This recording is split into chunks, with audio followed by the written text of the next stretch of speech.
Kalau ditanya punyakah kamu musuh? Enggak punya. Siapa musuhmu? Adalah syaitan. Udah jadi itu musuh kita syaitan, karena memang dikasih tahu Allah sebenarnya musuh bagi kau adalah syaitan. Lakum ma'akum mubin, musuh yang nyata bagi kalian itu. Nah, dalam hadis yang lain diriwayatkan juga. Tadi hadis yang pertama, la taqdab ausini ya Rasulullah, beri aku wasiat. Maka wasiat pertamanya la taqdab 3 kali.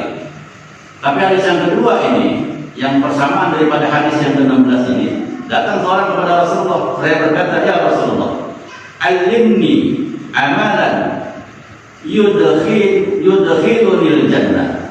Ya Rasulullah, alimni amalan yudkhilunil jannah. Ya Rasulullah, ajari aku sebuah amalan yang bisa memasukkan aku ke dalam surga. Apa kata Rasulullah SAW? Hadisnya, la taqdha, jangan marah. Fa'adahu alaihi qaul, maka orang itu mengulang lagi pertanyaannya, sama seperti yang tadi itu. Dia nggak puas, nanya berkali-kali, tetap jawab Rasulullah, la taqdha. Maka orang ini nanya, amalan apa ya Rasulullah yang bisa memasukkan ke dalam jannahnya Allah? Kata Rasulullah, la taqdha. Dia nggak puas, fa'adahu alaihi qaul, maka dia tanya lagi. Ini orang minta mudah supaya bisa masuk, ini orang minta amalan supaya bisa masuk surganya Allah Subhanahu wa taala. Dijawab sama Nabi, tetap jawabannya sama, la taqdha, jangan marah. Diulang lagi pertanyaannya sama Nabi. Dijawab lagi sama Rasulullah, la taqdha, jangan marah. Karena jangan marah itu mengendalikan hawa nafsu. Sabar imbalannya adalah surganya Allah Subhanahu wa taala. Ini orang nggak yakin dengan Rasulullah. Masa tidak marah bisa masuk surga? Bisa. Karena bisa tidak marah di saat dizalimi, berarti kamu bisa melawan hawa nafsumu dan kamu bisa mengamalkan sabar, karena sabar itu jazaa'u al-jannah. Sabar itu balasannya adalah surganya Allah Subhanahu wa taala. Maka orang ini nanya lagi. Ya, nanya lagi kepada Rasulullah. Selain itu apalagi ya Rasulullah? Kata pemuda ini. Lalu baru kemudian Rasulullah menjawab, istaghfirillah.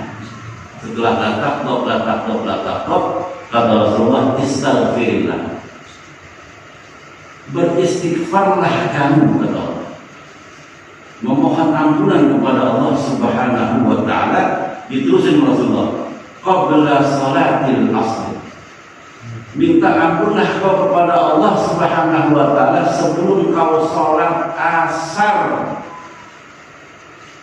Sebelum kau melakukan sholat asar, atau habis kita azan, kita sholat sunnah dulu kan?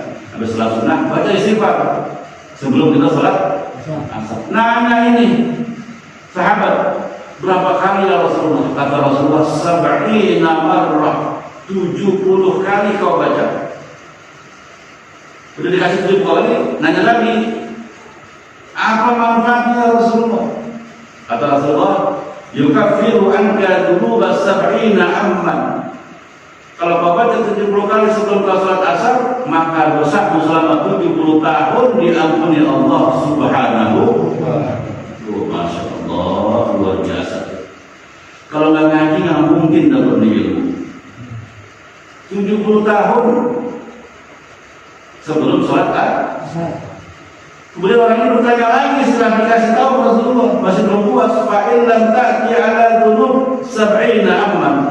Kalau saya nggak ada dosa 70 tahun bagaimana ya Rasulullah? Sedangkan saya baca ada 70 kali, tapi dosa saya nggak ada 70 tahun. Kalau sampai nggak punya dosa 70 tahun bagaimana ya Rasulullah? Apa jawab Rasulullah SAW? Ampunan itu diberikan pada ibumu. Oh, luar biasa. Gak puas nanya lagi, kalau ibu saya juga udah diampuni ya Rasulullah, dosanya nggak ada, tapi saya masih istighfar setiap sholat asar, sebelum sholat asar 70 kali. Kata Rasulullah, maka ampunan itu akan diberikan untuk ayahmu. Ya Rasulullah, tiap hari saya baca 70 kali sebelum sholat asar, ayah saya udah diampuni, berarti masih lebih, ini masih kurang, kemana lagi ya Rasulullah? Ampunan dosa itu akan diberikan kepada saudara-saudaramu. luar biasa.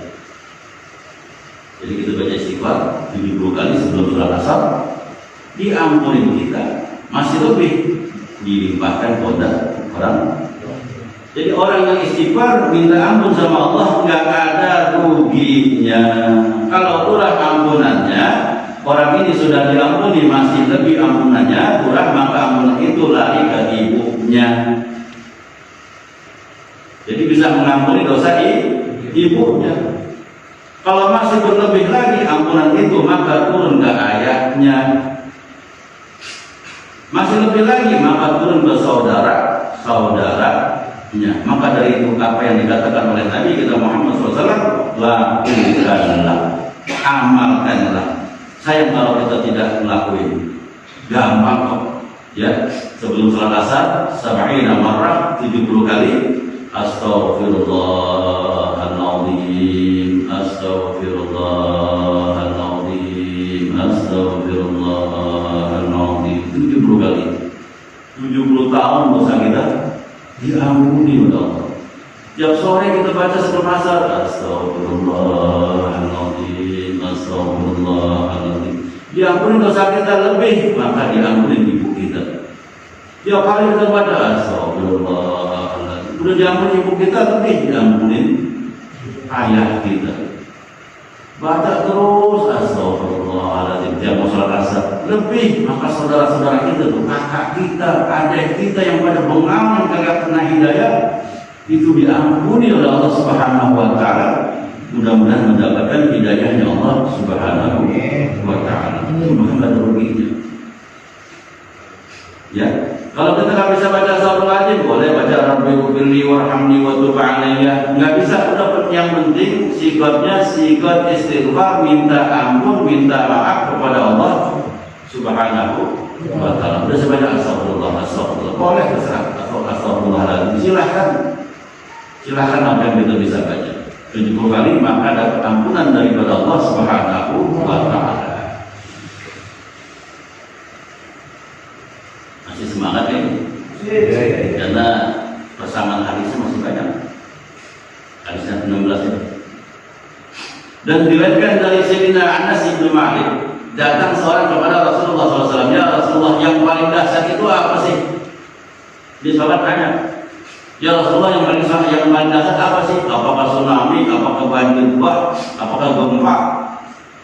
Apakah angin topan? Apakah longsor? Kata Rasulullah, bukan itu. Yang paling menakutkan di muka bumi ini adalah ghadabullah. Tahu ghadabullah? Yaitu ketika Allah murka kepada hambanya, itu yang paling dahsyat. Maka sahabatnya nanya, ya Rasulullah, apa yang paling dahsyat di muka bumi ini? Apakah tsunami, apakah longsor, apakah angin, gempa bumi? Rasulullah, bukan. Yang paling dahsyat, yang paling menakutkan adalah Allah, murkanya Allah kepada hambanya.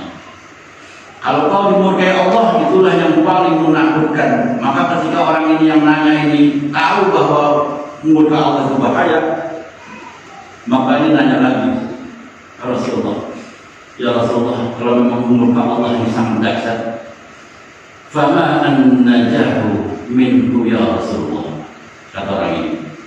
Terus bagaimana caranya supaya selamat daripada murkanya Allah ya Rasul? Apa jawaban Rasulullah? Qala, jawaban Rasulullah adalah la taqdha, jangan kau marah. Janganlah kau marah.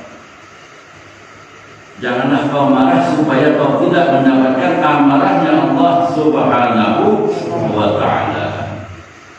Jadi jangan dipahami kalau ada dalil seperti ini, cuma begini, oh kalau gitu yang penting saya jangan marah.